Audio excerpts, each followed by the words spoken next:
கிறிஸ்து இயேசுவில் அன்பிற்கும் பாசத்திற்கும் இனிய அன்பான இறைமக்களே, ஆராதனை வலையொலியின் அன்பு நேயர்களே, ஆண்டுடைய பாடுகளை தகுதியுள்ள விதத்தில் எதிர்கொண்டு வரவிருக்கும் மீட்பில் உரிமை மக்களாய் பங்கெடுக்க நம்மையே நாம் தயாரித்து கொள்வதற்கு திரு அவை தந்திருக்கிற இந்த அருமையான தவக்காலத்தின் 2வது ஞாயிறில் நாம் இன்று இருக்கிறோம். ஆண்டவர் இந்த நாளிலே இந்த 2வது வாரத்தில் நம்முடைய உள்ள மாற்றத்திற்கான ஒரு தேடலை முன்னெடுக்க வேண்டும் என்று தன்னுடைய உருமாற்றத்தின் வாயிலாய் அழைப்பு கொடுப்பதாய் நான் பார்க்கிறேன். ஆக உருமாற்ற பெருவிழா அன்று நாம் கேட்ட மறையுரையினுடைய பிரதிபலிப்பாக கூட இருக்கலாம். அதிலிருந்து உளமாற்றத்திற்கான தேடலை இந்த தவக்காலம் எப்படி நம்மிடம் எதிர்பார்க்கிறது என்பதை, இந்த தவக்காலத்தை எப்படி நான் பயன்படுத்தி கொள்ளலாம் என்பதையும் இந்த நாள் மறையுரையில் உங்களோடு பகிர்ந்து கொள்ள விரும்புகிறேன். ஒவ்வொரு ஆண்டும் ஆகஸ்ட் மாதம் 6ஆம் தேதி நாம் ஆண்டவருடைய உருமாற்ற பெருவிழாவை கொண்டாடுவோம். ஆனால் இந்த 2வது வாரத்தில் இந்த உருமாற்றத்தை மையம் கொண்ட அந்த இறைவாத்திய பகுதியை ஆண்டவர் நமக்கு கொடுத்திருப்பதனுடைய காரணம், இந்த உருமாற்றம் நமக்கு ஒரு உள்ள மாற்றம் அல்லது உள மாற்றத்தை எதிர்பார்ப்பதாய் நான் பார்க்கிறேன். அந்த காட்சியை நீங்கள் கொஞ்சம் கற்பனை பண்ணி பார்த்தா தான் அது உங்களுக்கு தெளிவாக விளங்கும்.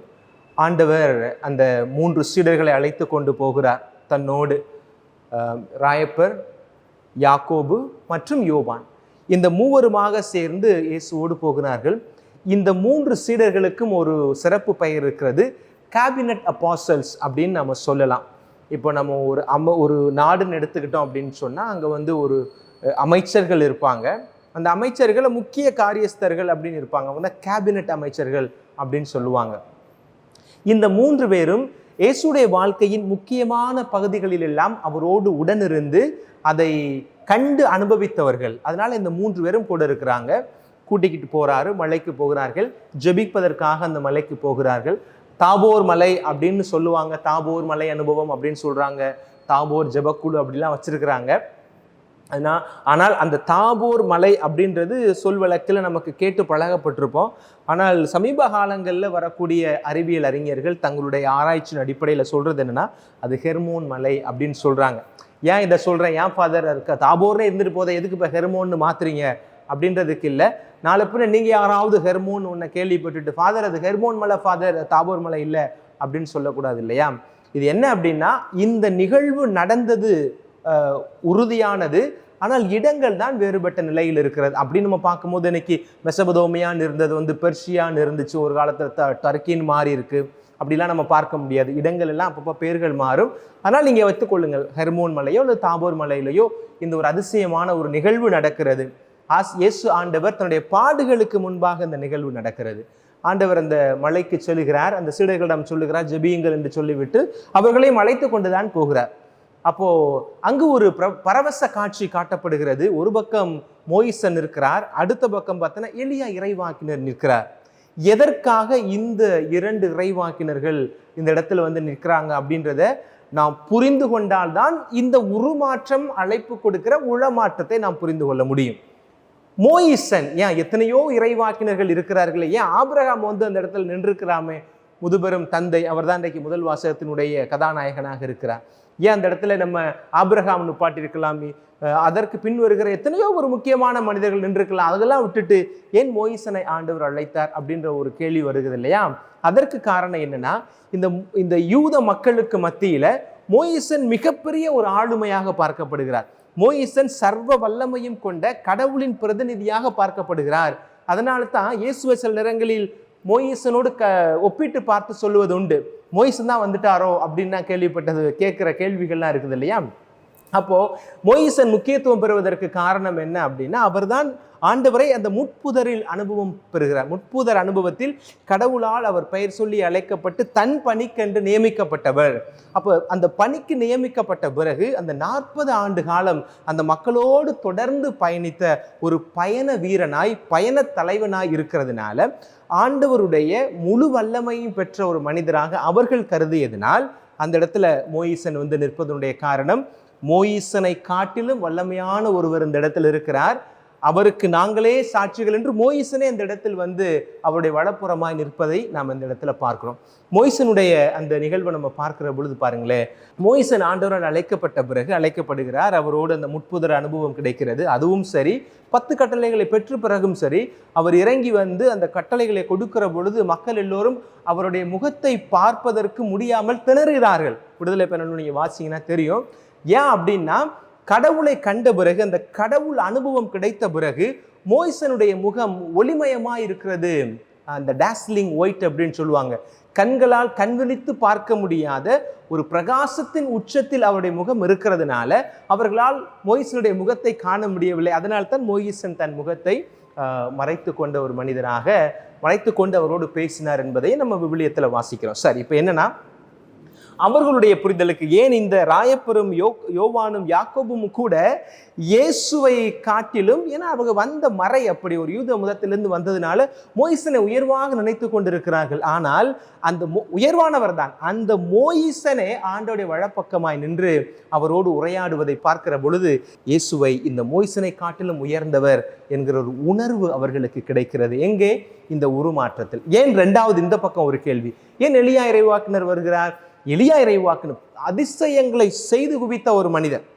அதனால தான் அந்த இடத்தில் அவருக்கு ஒரு முக்கியத்துவம் கொடுக்கப்படுகிறதை பார்க்கிறோம். அப்போ அவரே வந்து இயேசுடன் பேசுகிற விட இவரை காட்டிலும் இயேசு பன்மடங்கு புதுமைகளை செய்யக்கூடிய வல்லமை பொருந்தியவராக இருக்கிறார் என்பதை புரிந்து கொள்ளும் விதமாக 2 பேருமே, இந்த பக்கம் மோயிசன் எடுத்துக்கிட்டாலும் இந்த பக்கம் இவரை எடுத்துக்கிட்டாலும் சரி, 2 பேருமே இரவா தன்மை கொண்டவர்கள் என்கிற நம்பிக்கை அந்த யூத மக்களிடம் இருந்தது.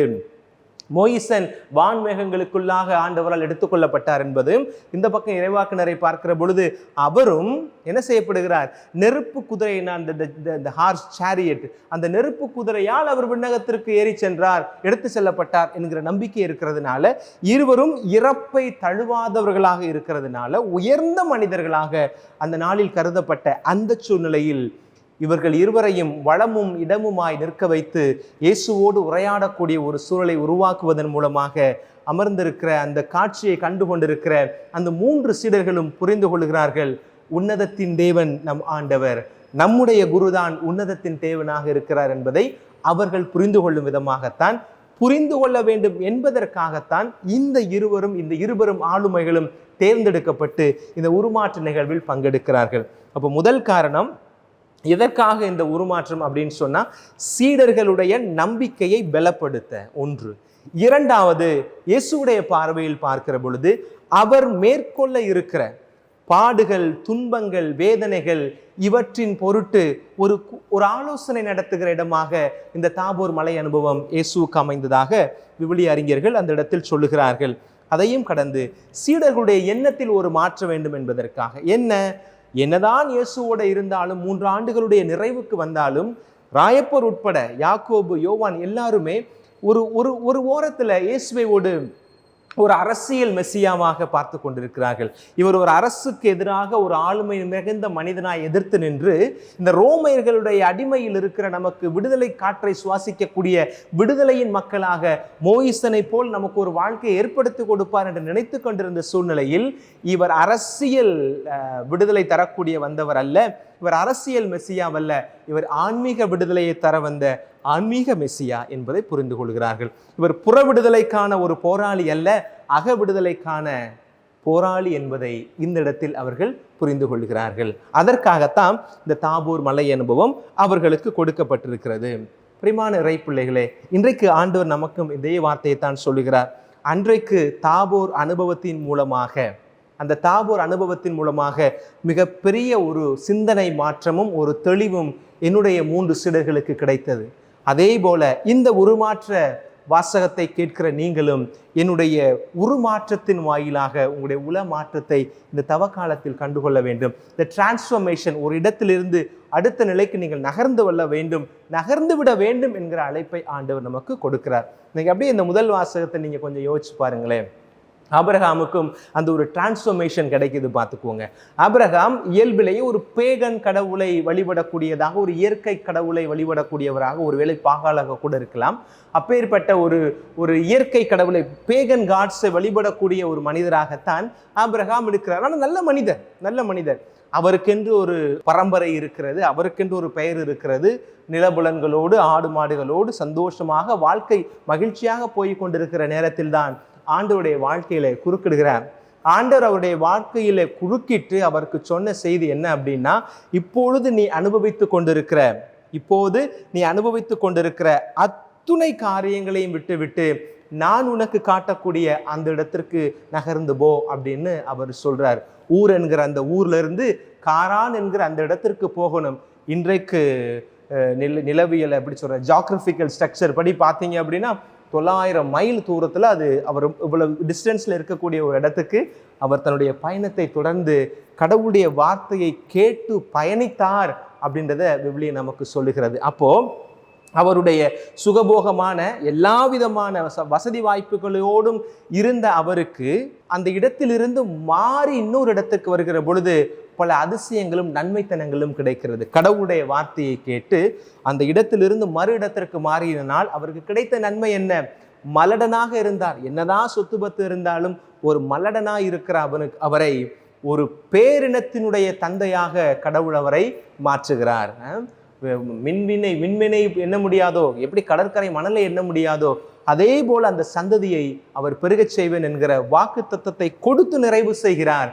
அதே நேரத்தில் உன் பிள்ளைகளை காணக்கூடிய வல்லமை உனக்கு கிடைக்கும் அப்படின்னு சொல்லி நீண்ட ஆயுளை கொடுத்து ஆண்டவர் இந்த இடத்துல ஆபிரகாமை ஆசீர்வதிக்கிறார். கடவுளுடைய வார்த்தையை கேட்டு மாற்றத்திற்கு நாம் நம்மையே கொடுக்கிற பொழுது என்ன பலன் கிடைக்கும் என்பதற்கு ஆபிரகாம் ஒரு மிகச்சிறந்த ஒரு உதாரணமாக இருக்கிறார். அதே நேரத்தில் ஆண்டவர் அவரை ஆட்கொண்ட பிறகு அவருடைய உள்ளத்தில் மட்டும் மாற்றம் அல்ல, அவருடைய புறமே மாறுகிறது.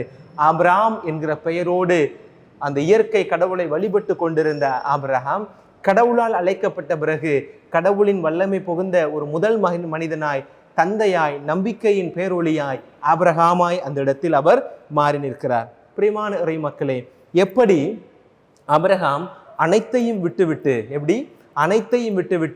ஆண்டவரை பின்பற்றி சென்றாரோ அப்படி பின்பற்றி சென்றதனால் அவருக்கு இடைஞ்சல்கள் இருந்தது, அசௌகரியங்கள் இருந்தது. ஏன்னா யாருக்குமே ஒரு கஷ்டம் தானே இருக்கும். யோசிச்சு பாருங்க, ஒரு குடும்பமாய் ஒரு பிள்ளை இல்லாத சூழ்நிலை தான். ஆனால் ஒரு பெரிய தலைவனை போல, ஒரு மன்னனை போல, ஒரு குறுநில மன்னனை போல இருந்து கொண்டிருந்த ஒரு மனிதனை எல்லாவற்றையும் விட்டு நீ போ அப்படின்றது ஒரு அகதி, ரெஃப்யூஜி எக்ஸ்பீரியன்ஸ், ஒரு அகதியினுடைய மனநிலை, அகதியினுடைய நிலையை ஆண்டவர் அவருக்கு கொடுக்கிறார். அப்படின்னா என்ன?